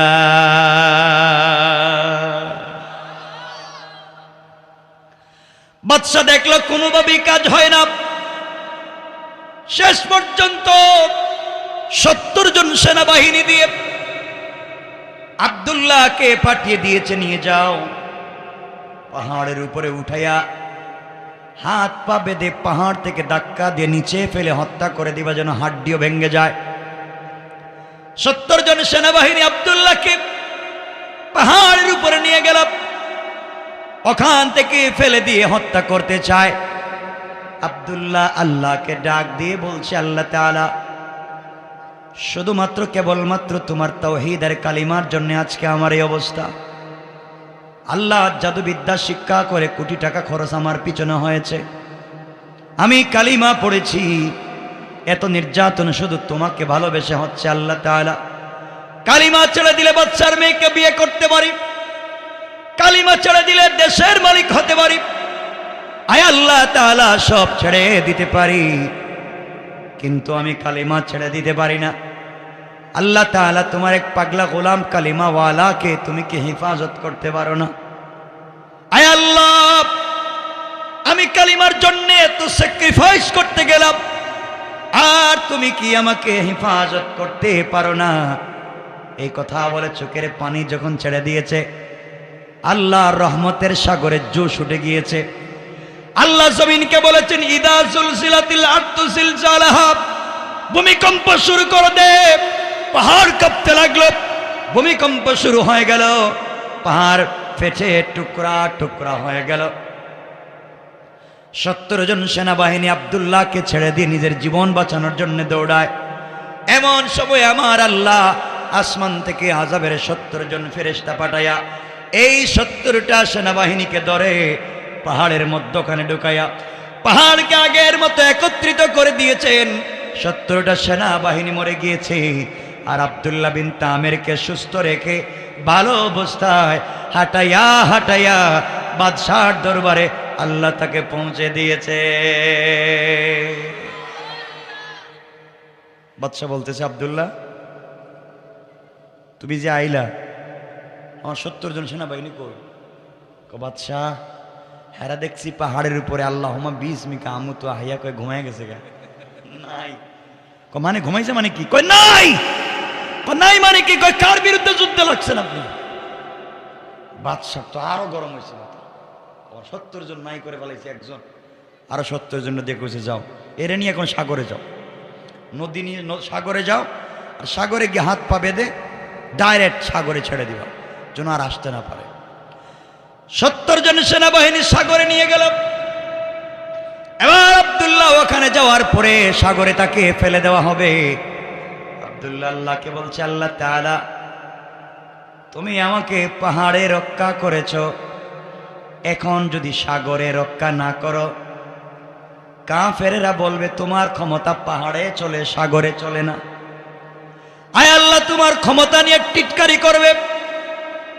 আল্লাহ তাআলা তুমি যদি আমাকে এই মুহূর্তে কালিমার কারণে সাগরে বাঁচাইয়া দিতে পারো, আল্লাহ কথা দিলাম আমি এই দেশের সকল জনগণের কানে কানে তোমার কালিমার দাওয়াত আমি পৌঁছে দেওয়ার ওয়াদা দিলাম। আল্লাহ সাথে সাথে সাগরকে বলতেন, সাগর উত্তাল হয়ে যাও। সাগর উত্তাল হয়ে গিয়েছে, তাদের নৌকা ভেঙ্গে টুকরা টুকরা হয়ে গিয়েছে। 70 জন সেনাবাহিনী আব্দুল্লাহকে ছেড়ে দিয়ে নিজের জীবন বাঁচানোর জন্য সাঁতরায়। আল্লাহ আসমান থেকে 70 জন আযাবের ফেরেশতা পাঠাইয়া কাদা মাটি আর পানি ঠিক মতো খাওয়াইয়া সাগরের নিচে 70টাকে ছেড়ে দিলেন, আর আব্দুল্লাহকে সুস্থ রেখে ভালো অবস্থায় পানির উপর দিয়া হাঁটাইয়া হাঁটাইয়া বাদশাহর দরবারে পৌঁছে দিয়েছে। বাদশা কয়, আব্দুল্লাহ আমার সেনাবাহিনী 70 জন কই? এরা দেখতেছে জীবনের শেষ গোসল করতেছে। গোসল করতেছে মানে কই নাই তো, এরা তো গেছে গা। বাদশা চিন্তা করলো, প্রতিদিন যদি 70 জন যায় মাস শেষে কি কেউ থাকবো? পুরা সেনাবাহিনীর ক্যাম্পই খালি হয়ে যাব। বাদশার তো মাথা গরম। আল্লাহ কয়, শয়তান মজা বুঝ,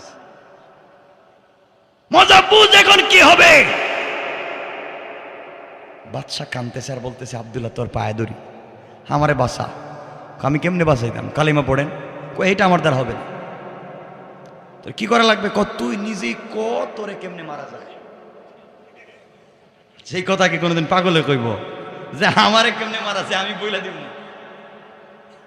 আব্দুল্লাহ কই এই জায়গা মতো আসছেন বাদশাহ, এইটা একটা ভালো কাজ করবেন, আমাকে আপনি মারতে পারবেন আমার শর্ত যদি মানেন, আর আমার শর্ত যদি না মানেন জীবনে আপনি আমারে মারতে পারবেন না।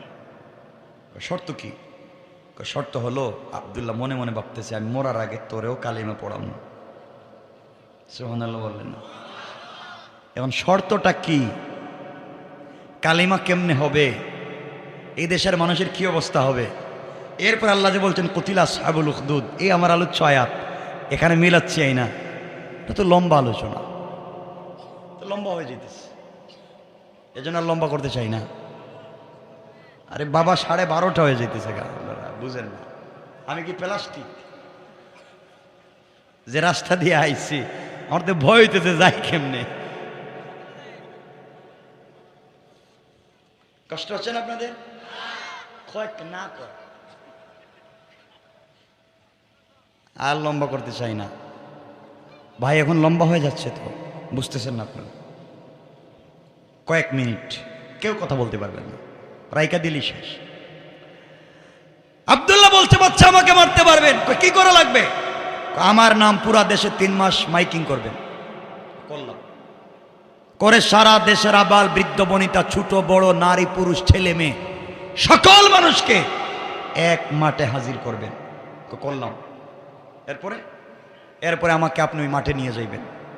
মাঠে নিয়ে সবার সামনে আমার গলায় আপনি ছুরি লাগাইয়া টানবেন, মারতে পারবেন না।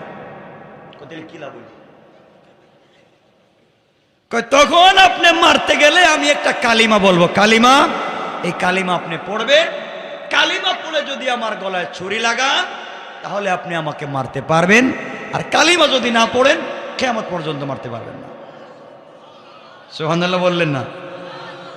আব্দুল্লাহকে আমি একজন তো মরবো বেটা, আর পুরা দেশটারই কালিমা পড়ে যাবে। তুই যেই দেশে কালিমা বন্ধ করছে সেই দেশে কালিমা পতাকা আমি উড়াইয়া আমি মরতে চাই। সুবহানাল্লাহ বললেন না? বাদশা কয়, আব্দুল্লাহ তুই যাই ক তুই মরবি কিনা হেডে ক, আমার বইতেছে তোরে দিয়া, আমি মরে যাবো যদি আমার কালিমা পড়ে আমার গলায় ছুরি লাগে।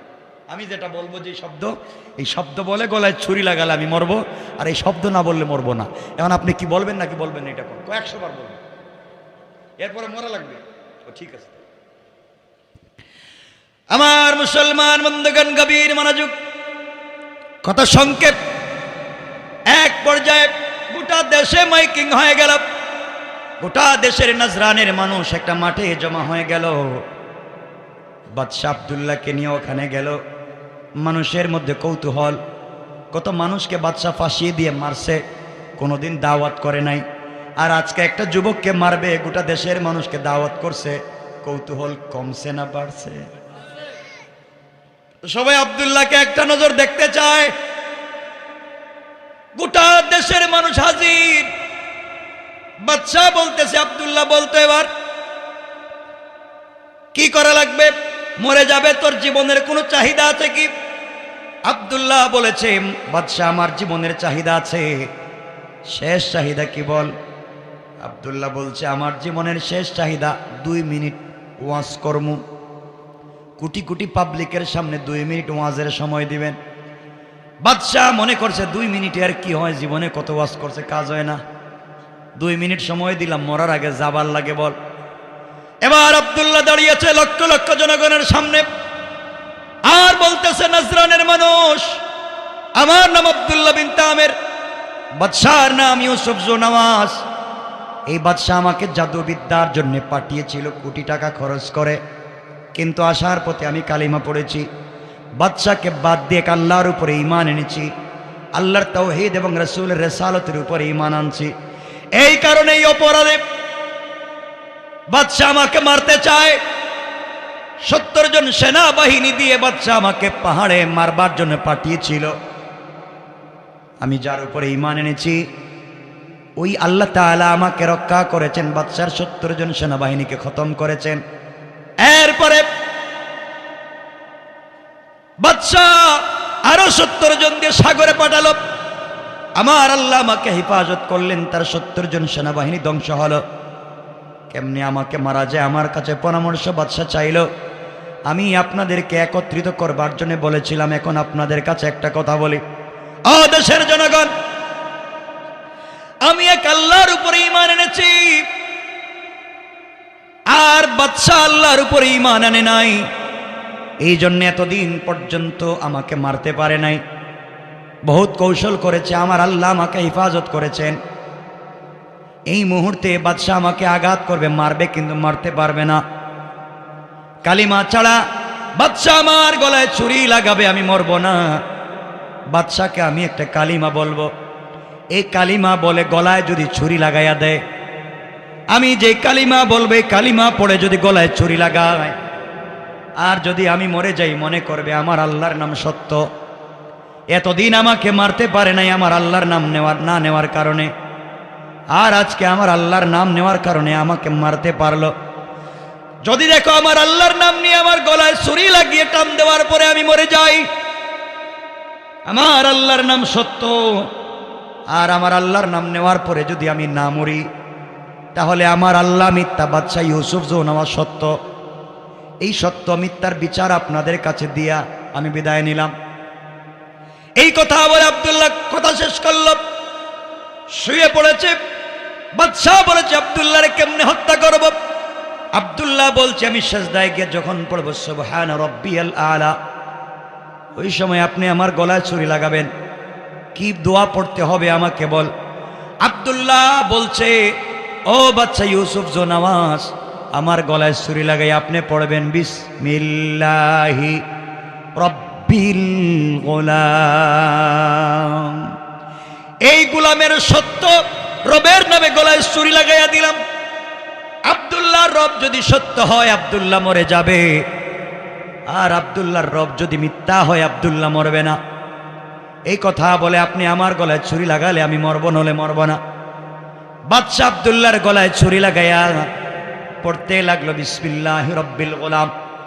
এই কথা বলে যখন টান দিয়েছে, সাথে সাথে আব্দুল্লাহ শহীদ হয়ে জান্নাতে পৌঁছে গিয়েছে। এবার বাদশা ইউসুফ জোনাওয়াজ নাচতে শুরু করেছে, ঢোল তবলা বাজাতে শুরু করেছে। আব্দুল্লাহ নাই, মন্ত্রীও নাই, এই মুরব্বীও নাই, এই দেশের ভিতরে কেউ কালিমার দাওয়াত দেওয়ার মতো নাই। আমার ক্ষমতা থেকে গেল। দেশের কোটি কোটি জনগণ দেখছেনি, সবাই চিন্তায় পড়ে গেল, আহারে এতদিন পর্যন্ত বাদশা আব্দুল্লাহকে মারতে পারলো না, বহুত কৌশল করলো আব্দুল্লাহর আল্লাহর নাম না নেওয়ার কারণে। আর আজকে আব্দুল্লাহকে মারতে পারলো আব্দুল্লাহর আল্লাহর নাম নেওয়ার কারণে। তাহলে বুঝতেছি আব্দুল্লাহর আল্লাহ সত্য আল্লাহ, এই বাদশা একটা মিথ্যা দুর্নীতিবাজ। এই সময় গোটা দেশের লক্ষ লক্ষ জনগণ দাঁড়িয়ে গেল আর ডেকে বলছে, বাদশা ইউসুফ জোনাওয়াজ তুমি একটা বাটপার, তোমাকে ভুল মনে করেছি, এতদিন তোমাকে আল্লাহ মনে করেছি, ভুল পথে ছিলাম। আর আব্দুল্লাহর শাহাদতের মাধ্যমে আমাদের চোখ খুলে গিয়েছে।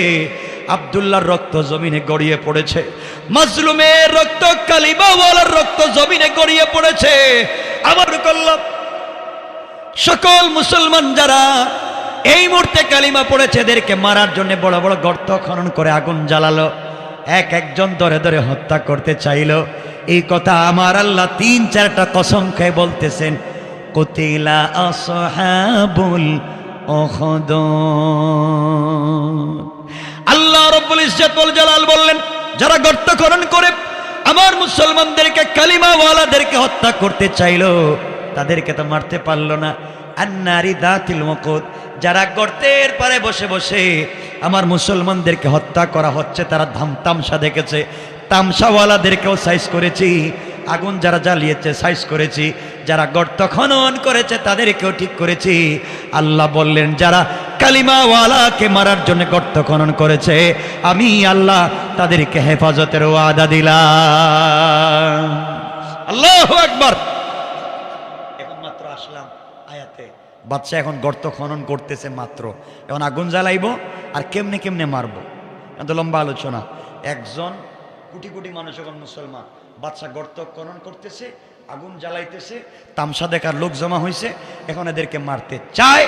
আসুন আমরা সামনের দিকেও যাইতে চাই না, এখানে রেখে দিলাম, আর লম্বা করবো না। এখন গর্ত খনন হইতেছে মাত্র, এখন কেমনে কেমনে এত মানুষরা জ্বালাইবো, আর আল্লাহ কি করবেন? এরপর আল্লাহ বলছেন, আমি একটা বাতাস ছেড়ে দেবো, বাতাস, আর গর্ত থেকে বাতাস বাইর হইব, আগুন বাইর হইব, আর বাতাস আসবে। যারা পাশে বৈশা থামসা দেখতেছিল এদেরকে কেমনে সাইজ করবো, বাচ্চারে কেমনে সাইজ করবো, এগুলা লম্বা কথা বুঝছেন।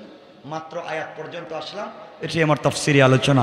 আল্লাহ এতক্ষণ কসম করে বলছেন, এই পাগল, গর্ত খনন করে কারে জ্বালাইতে চাস? সুতরাং এখানেই থাকুক, আর লম্বা করতে চাই না। আমার জন্য দোয়া, আপনাদের জন্য দোয়া, আল্লাহ যেন আমাদের সবাইকে কবুল করে।